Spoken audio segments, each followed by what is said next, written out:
We question our daily position, seeking answers and definitions.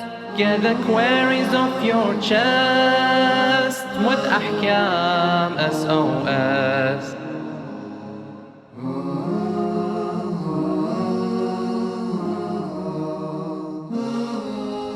Assalamu alaikum wa rahmatullahi wa barakatuh. Welcome to Ahkam SOS, the show that discusses Islamic duties and practices. Now, we do take in your questions. If you have any questions you'd like to ask, please send them in via the WhatsApp, the email address. If you're watching on YouTube or on Facebook, put the question in the comment section. Inshallah, we'll be able to discuss and answer all of your questions. I'm your host, Mohsin Shah, and joining me is Sheikh Ali Ma'a. Assalamu alaikum, Sheikhna. Assalamu alaikum wa rahmatullah. How are you this evening? Alhamdulillah. MashaAllah. Sheikhna, if one is reciting salah, and this happens to a lot of brothers and sisters, is that sometimes because there's so much to remember, and maybe we're reciting a surah after Surah Fatiha, Surah Al-Hamd, and maybe we've learnt a new surah and we're just reciting it to get the practice and so forth, and we forget an ayat, or maybe because of lack of time we don't have time to complete the surah. What should we do in that situation where we cannot complete the surah fully? Bismillah ar-Rahman ar-Rahim. Alhamdulillahi Rabbil Alameen. Wa sallallahu ala Muhammadin wa alihi al-tahirin. Wa la'natullahi ala a'da'ihim ajma'in. Well, in this situation, it is permissible for the one to abandon this surah. Just leave it and start a new surah. Or you can, if you have nearby Quran, mathalan, open the Quran and read from the Quran itself. Okay. So, it shouldn't be an issue. So just switch to another surah. Okay, inshallah. Sheikh, a question from one of our viewers, and that is, can we drink boiled grape juice? Basically, the grape juice, if it reached the boiling stage, then it becomes haram to consume, but it remains pure and not najis. But haram to drink. When you boil the grape juice, it's haram to consume and drink. Unless 2/3 of this grape evaporates. So you boil it again, 2/3 of it, then it becomes tahir and permissible to consume with this drink.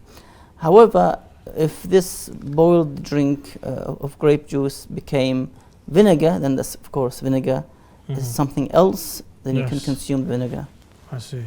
Exactly. Okay. Speaking on the topic of najasa, we all both know that alcohol is najis. Now, according to His Eminence, the Grand Ayatollah Sayyid Sistani, if I'm at a cafe or at a restaurant, I'm sat by myself and I'm having a cup of tea or I'm having some food, halal. As you know, there are many, many small cafes and small restaurants where sometimes random people, random customers will sit beside you, they'll share a table with you, so forth, because there's not enough room. And if someone brings alcohol onto my table, according to His Eminence Sayyid Sistani, what is my duty in that situation? His Eminence mentions that it is obligatory and wajib for the one to move away from the table, because you're not allowed to sit on a banquet, on a sufra, on a table in which the alcohol has been served.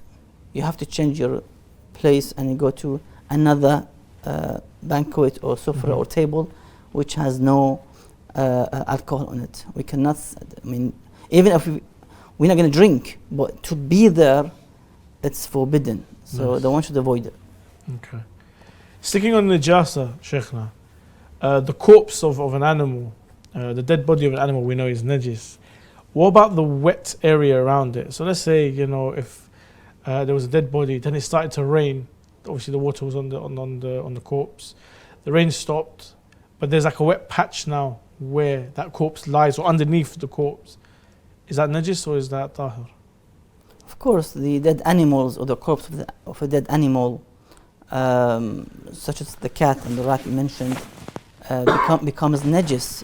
In this case, you have to avoid this impurity when it comes to salah and to cross-contamination with other substances, not to make them najis, for example. So, you just have to wash it, make it tahir and pure. Sheikhna, in today's day and age in the West, mashallah, a lot of our sisters are, independent, they go out, work and so forth. According to His Eminence, the Grand Ayatollah Sayyid Sistani, women over the age of 30 who haven't been married or who still have their virginity, do they need to seek permission in order to have a temporary marriage or a permanent marriage? Do we still need to go to the guardian, or are they free from this? The Sayyid mentions that if she is not independent, then she must seek the consent of her, let's say, father or the guardian.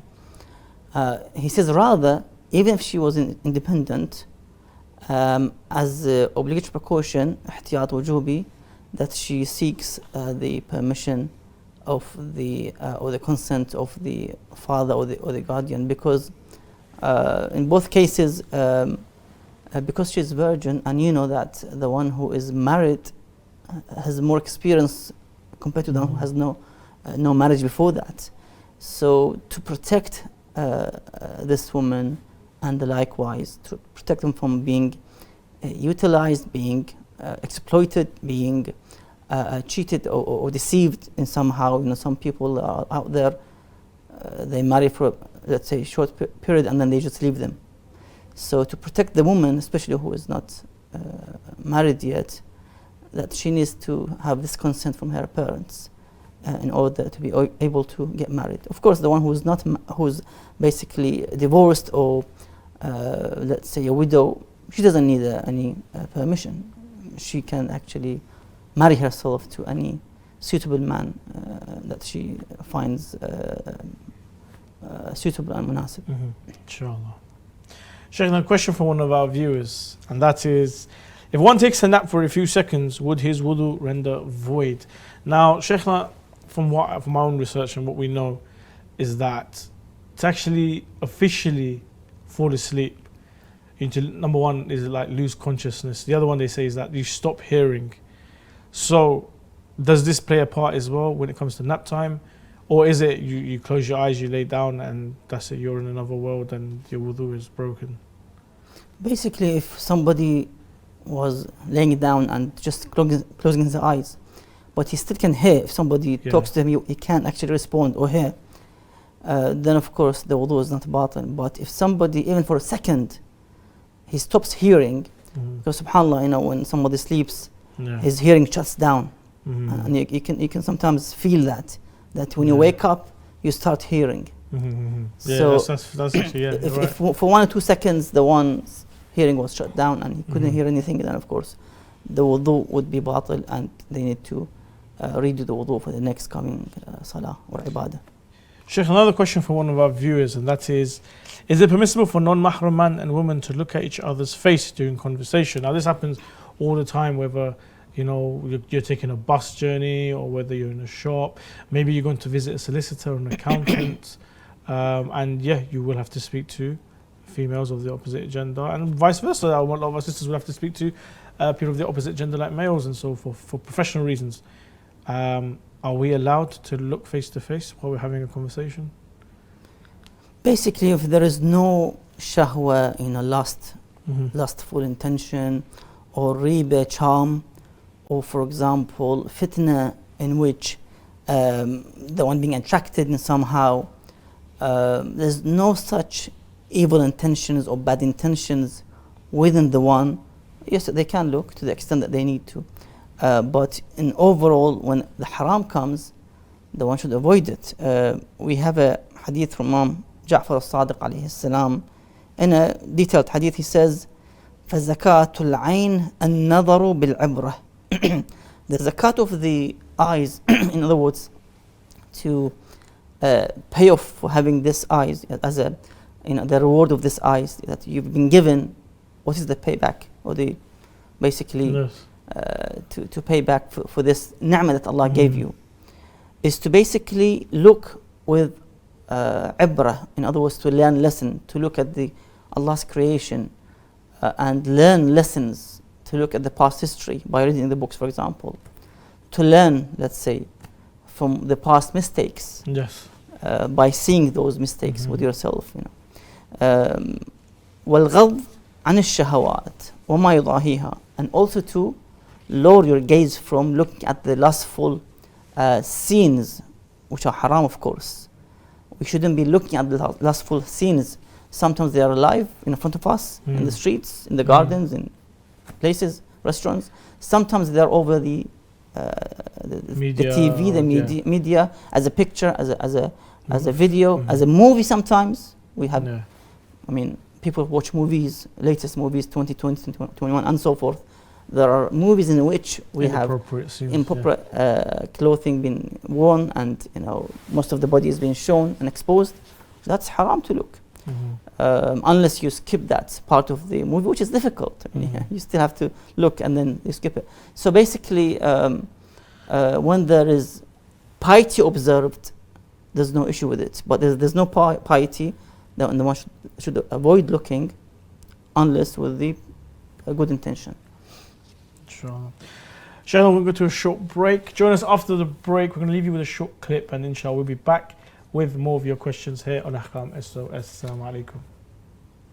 I have a question regarding keeping pictures of scholars at home. Is it permissible to plant trees by or Was over Islam the established graves? based on peace and Is it non-violence? permissible to collect donations for charity projects from Is it individuals? permitted to consume canned food imported from non-Muslim Is there countries? an issue for men looking at non-Muslim women? To have your questions answered live, call in on +44 2035 150199 or WhatsApp us on +44 7415 092155. Alternatively, you can also email us on ahkamsos@imamhussein.tv.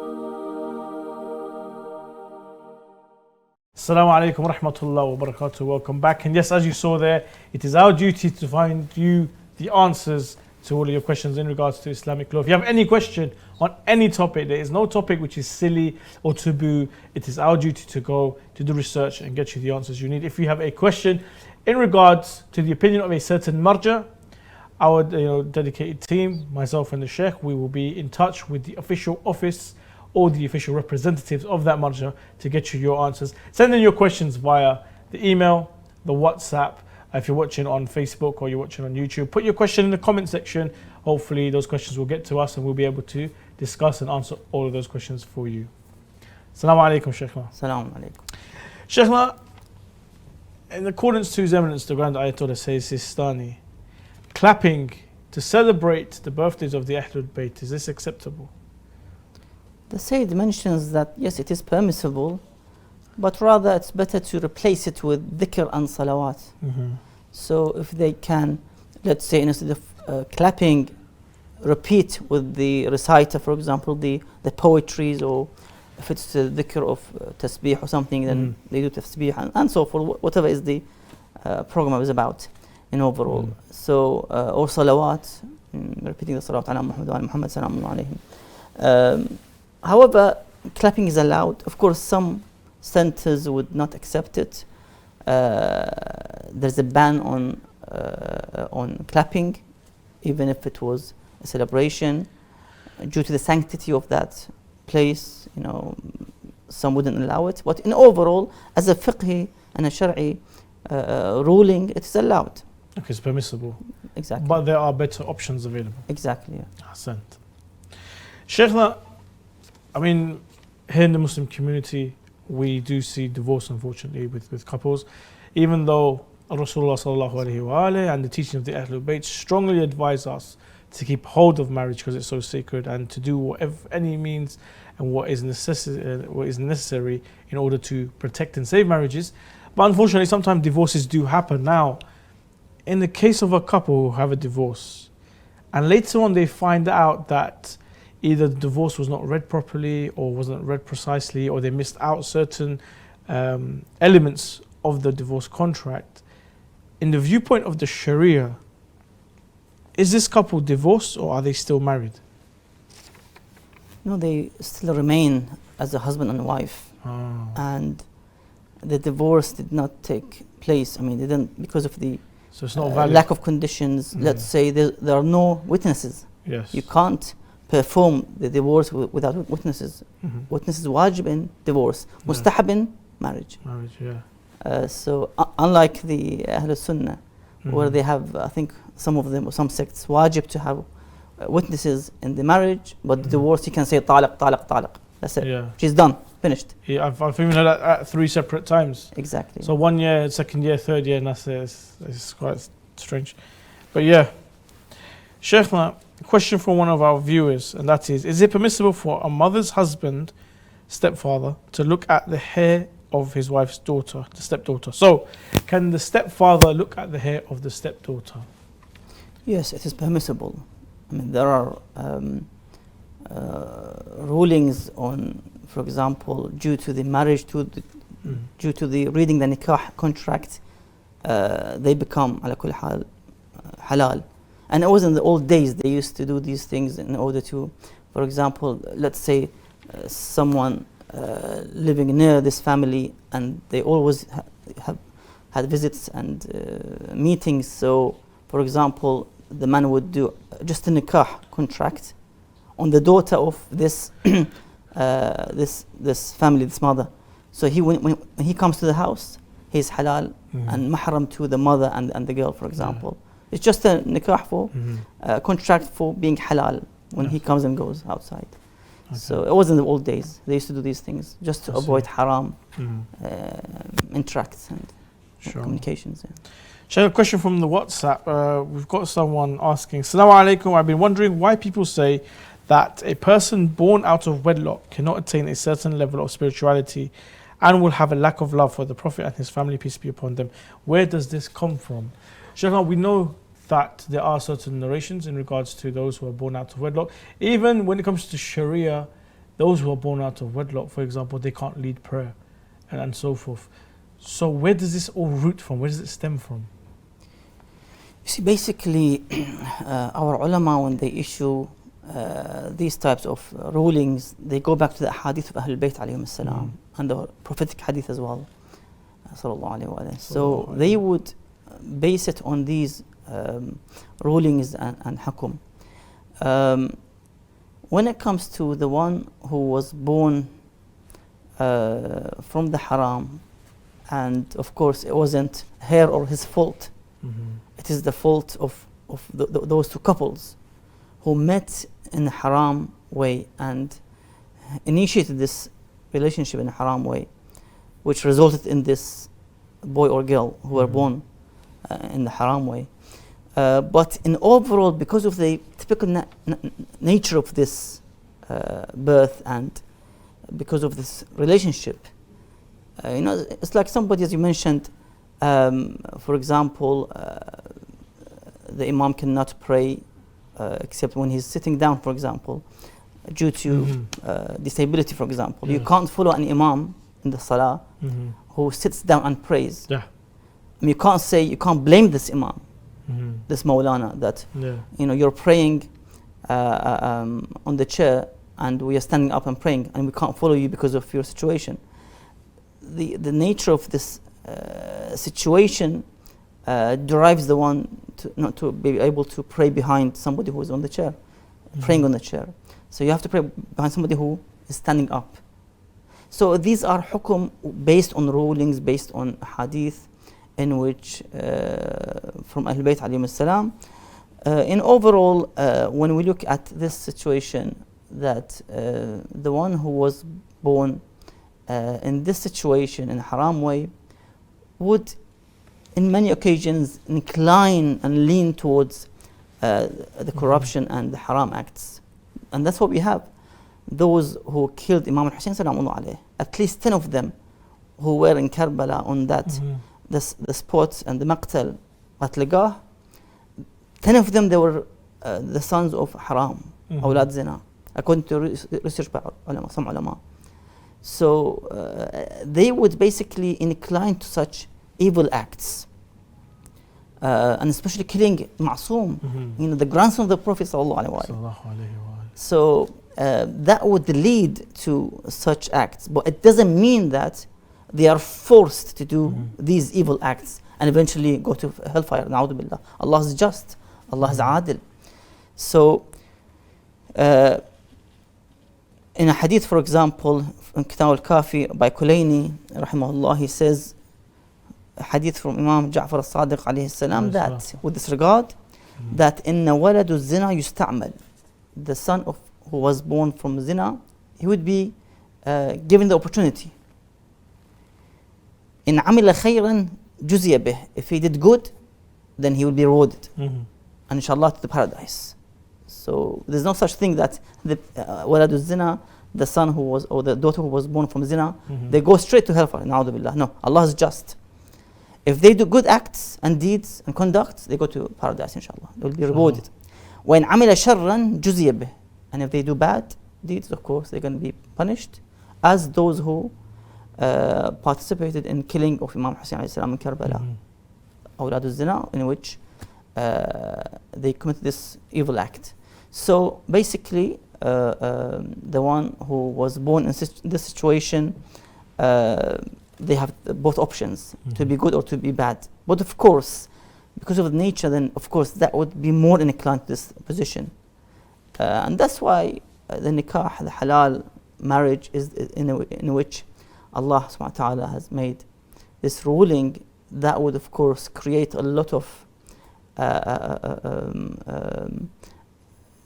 issues with regard to a healthy society, a healthy community, a pious community that would each help other to thrive, to be productive in religious issues and in material issues, dunya and akhirah both.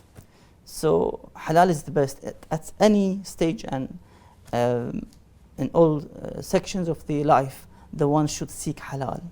Halal earning, halal in terms of the marriage, halal in terms of eating and drinking, nutrition, halal in terms of learning, you don't learn haram, deviated knowledge, halal in terms of speaking, what has been allowed, permissible, you don't backbite, you don't lie, you don't slander. The listening, the looking. Exactly. Everything, حقوق of Allah Azza wa Jal requires. Sheikh, another question from the WhatsApp. This is a really interesting one. Assalamu alaikum. A Shia girl is 30 years old and failed to find any suitable boy as she lives in a village where no one is Shia. So is it permissible to marry someone who says he used to drink and now he doesn't? He used to sometimes eat chicken, which is not halal due to the workplace or the place he works at. He does not get halal meat, but now he won't eat this.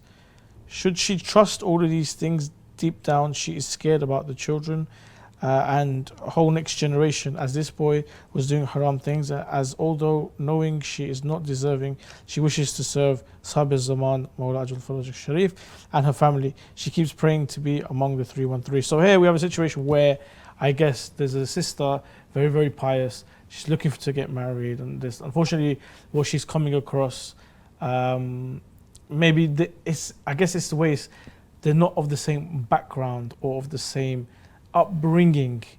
But now this brother, he's saying that yes, I have changed. I no longer drink alcohol. I no longer eat haram food. Let's give the benefit of the doubt. Maybe the brother is praying 5 times a day. He's completely turned his life around. He's more practicing now. Should she trust what this person is saying? Because she wants to have, obviously everyone wants to have children of taqwa and children that will be lovers of the Ahlul Bayt. Well, initially, the one before marriage, they need to seek the advice of the elderly, initially the parents, the grandfathers, the grandmothers, and those who are in the community who have knowledge in terms of social issues and disputes and so forth.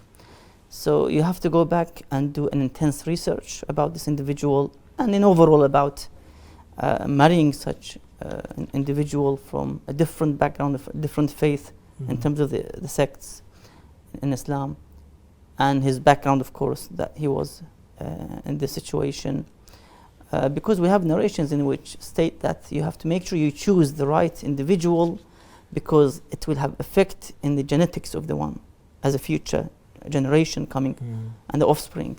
So you have to choose the right father, the right person, or the right mother for your offspring, for your children. So it requires a bit of research and homework and asking the professionals in this field. And then, of course, you can make up your mind. But anyhow, it's not been advised that for the one to marry outside the faith. So keep it within the followers of Ahlul Bayt alayhim as-salam. Because let's say in a couple of years, I mean, if the spouse decided to basically have his kids to be in that particular faith or religion or aqidah. You can't do anything. So it's going to be a difficult life and disputes and quarrels. So the one should avoid it from the beginning. So best thing is to find somebody from a faithful family, a known family, in which they follow the same aqidah and belief as you are. Final question, Sheikh, from the WhatsApp from one of our viewers as well. Assalamu alaikum. If to commit suicide is a sin in Islam, why did, say, Hazrat Imam Hussein, stigma life is better than reputation death? I think that's meant to be saying that a reputable death or something. So why did Hazrat Imam Hussein say that a stigma life is better than reputation death? The famous quote, I believe, is that it is better to die on my knees than to, live a lie on my feet. So why did Imam Hussein say such a thing, and if suicide is forbidden? You see, there's a big difference between somebody who's committing suicide and the mission of the prophets of Allah and his vicegerents and the awliya and the awsiya and even the ulama. Yes. When they pursue the path of martyrdom and shahada. It's a big difference. You have to see this individual who is committing suicide. He's hopeless, for example. He could be mentally, there's issues mentally, ala kulli hal. They have to go back to the professionals. Let's say they have lost all their wealth, hopeless from this dunya,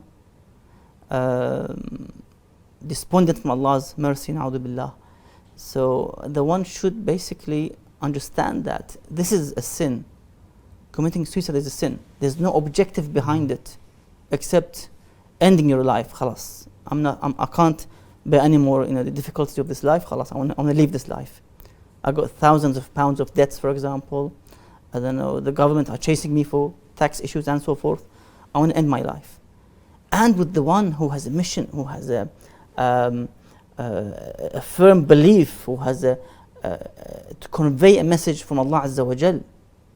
And that's why you see the messengers of Allah, the prophets, the imams, they sacrifice themselves. Many of them were killed. Yahya alayhi salam, one of those who was beheaded, and others of prophets who were killed. They have a target, an objective. Imam Hussein salamullah alayhi, he had a great objective for his uprise, and he knew that Sha'Allah an yarani qatila, Allah's will that he would see me to be martyred and killed. It was Allah's will and Mashi'ah that the Imam should go to Karbala and sacrifice. In Ziyarat al-Arba'in, we read this part of the Ziyarah that tells us the objective and the aim of the Imam when he left Medina to Karbala. We read this part in the Ziyarah, وَبَذَلَ مُهْجَتَهُ فِيك, that, oh Allah, Imam al-Hussein sacrificed his soul for you. For what reason? لِيَسْتَنْقِذَ عِبَادَكَ مِنَ الْجَهَالَةِ, to save your servants, the creation, the people, from ignorance. So number one, to guide them. Number two, وَحَيْرَةَ الضَّلَالَةِ, and from the confusion of deviation. To bring them out from ignorance, from darkness to the lightness, to the nur, to the humanity, the true humanity. So the Imam was there to guide people, like the other messengers and prophets and Imams. They came out to save the humanity from corruption, from deviation, from Jahiliyyah time. So that was a great means of objective compared to somebody who wants to take his life and die just because of huge debts they have, or the police are chasing them, for example, or they have to go to the court and face whatever offenses they have to face. But the Imams and the Prophets, they have a great means of mission from Allah Azza wa Jal to convey to their people and nation and to the rest of the generations. Ahsan, Sheikh. Now, thank you so much for all your time and all your research. And thank you to all of you for joining us on this episode of Ahkam SOS. Inshallah, myself and the Sheikh will be back on Wednesday here on Imam Hussein TV 3 at 6:30. If you have a question that you'd like to send in, please send it in via the WhatsApp, the email address, or give us a call next time we're on the show, inshallah. Assalamu alaikum wa rahmatullah wa barakatuh.